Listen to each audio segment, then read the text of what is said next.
جوانوں کے لیے، بہرحال یہ واقعہ میں پہلے بھی عرض کر چکا ہوں، لیکن آپ کی حسن سماعت کی نظر کہ ایک غالب دین نے اس کو بیان کیا، مختلف طریقے سے بیان کیا. انہوں نے دیکھا کہ سفر کر رہے تھے مشہد مقدس کی طرف، تو دیکھا ایک لڑکا برابر میں سوار ہے، ظاہراً حلیے سے بڑا ماڈرن لگ رہا تھا، پینٹ جو لباس اس نے پہنا ہوا تھا. تو لیکن جیسے ایک جگہ پر گاڑی رکی، کچھ ہوا تو نماز کا وقت آیا، تو اس جوان نے کہا کہ اگر آپ فوراً نہیں پڑھ رہے تو مجھے اجازت دیجیے، میں فوراً نماز پڑھوں.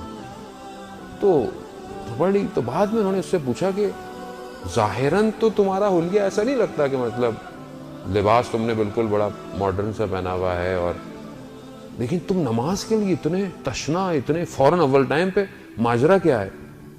تو اس نے بیان کیا کہ میں اپنی گریجویشن کے لیے پیرس گیا، میں وہاں پڑھتا تھا، لیکن شہر مہنگا تھا رہائش کے لیے، تو میں تھوڑے سے فاصلے پر 2 گھنٹے کی ڈرائیو پہ ایک ٹاؤن میں نے رینٹ پہ گھر لیا ہوا تھا. 2 سال ہونے کو آئے تھے، میرا آخری ایگزام تھا، اور اس دن میرا ایگزام 8 بجے تھا، فاصلہ جو تھا وہ کچھ گھنٹے کا تھا، لیکن صبح ایک ہی بس جاتی تھی ہمارے ٹاؤن سے، تو میں اس پہ سوار ہو گیا. 6 بجے بس آئی، میں سوار ہوا، کچھ سفر چلا، بس خراب ہو گئی. اب جب بس کے ڈرائیور نے دیکھا، کافی دیر کوشش کی کرنے کی، کچھ نہیں ہوا، تو میں ہائی وے پہ چلا گیا. کچھ اور بھی لوگ تھے کہ شاید کوئی سواری مل جائے جو شہر تک لے جائے، لیکن دور دور تک کوئی سواری نہیں تھی. اب جب ڈرائیور نے بولا کہ اب کچھ نہیں ہو سکتا، میکینک کو لانا پڑے گا، تو وہاں پر میں ایک کونے پر بیٹھ گیا اور اپنے سر کو اپنے گھٹنوں میں رکھ کر، کیونکہ میں جب، وہ کہتا ہے میں جب آیا تھا یہاں تو اس سے پہلے اپنے شہر میں نماز پابندی سے پڑھتا تھا، لیکن جب سے میں یہاں آیا تھا تو کچھ ماحول، کچھ اپنی سستی کی وجہ سے نماز میری ضعیف ہو گئی تھی، ترک کر دیتا تھا کبھی کبھی. اس وقت مجھے شدید احساس ہوا. اس وقت میں نے اپنے وقت کے امام سے توسل کیا. میں نے کہا یا امام زمان، میں آپ سے عہد کرتا ہوں، مجھے کسی طریقے سے وہاں تک، میرے کمرہ امتحان تک پہنچا دیجئے، میں آج کے بعد نماز اول وقت میں پڑھوں گا. کہتا ہے یہ جیسے میں نے کہا تو دیکھا تھوڑی دیر میں کوئی شخص آیا اور اس نے ڈرائیور سے کہا کہ تم جاؤ سٹارٹ کرو. اس نے کہا کچھ نہیں ہو، کہہ رہے تم جاؤ سٹارٹ کرو. کہتا اس نے پتہ نہیں کچھ ہاتھ لگایا، اس نے سٹارٹ کیا، بس سٹارٹ ہو گئی. کہتا سب سے پہلے بس میں کودنے والا شخص میں تھا، لیکن جیسے ہی میں دروازے سے اندر ہوا تو وہ شخص دروازے کی طرف سے گھوم کر گزرتا ہوا، اس نے مجھے صرف اتنا کہا، دیکھو جو عہد کیا ہے اس پہ قائم رہنا.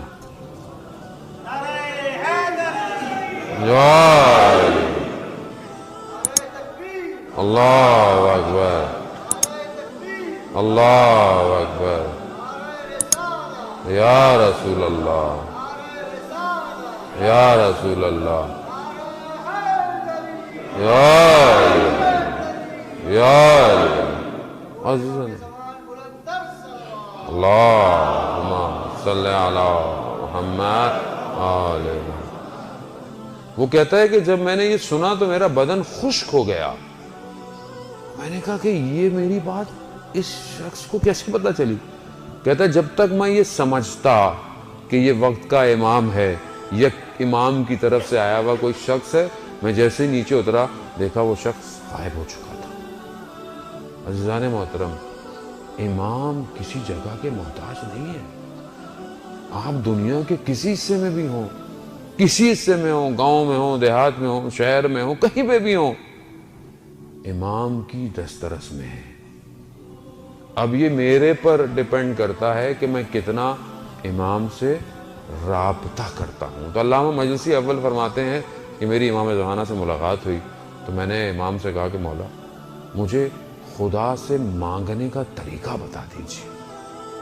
تو امام زمانہ نے مجھے صحیفے سجادیہ کی طرف متوجہ فرمایا کہ یہ وہ دعائیں ہیں کہ جن کے ذریعے سے تم اپنے پروردگار سے رابطہ پیدا کر سکتے ہو. عزیزان وہ دعائیں میری زندگی میں کہاں ہیں؟ میں آپ سے کیوں اپنے آپ سے کہہ رہا ہوں. 200 سے زیادہ دعائیں ہیں امام کی جو جمع کی گئی ہیں. صحیفہ سجادیہ میں 50 سمتنگ ہیں. 50 سے زیادہ صحیفہ سجادیہ کی شرح لکھی جاتی ہے.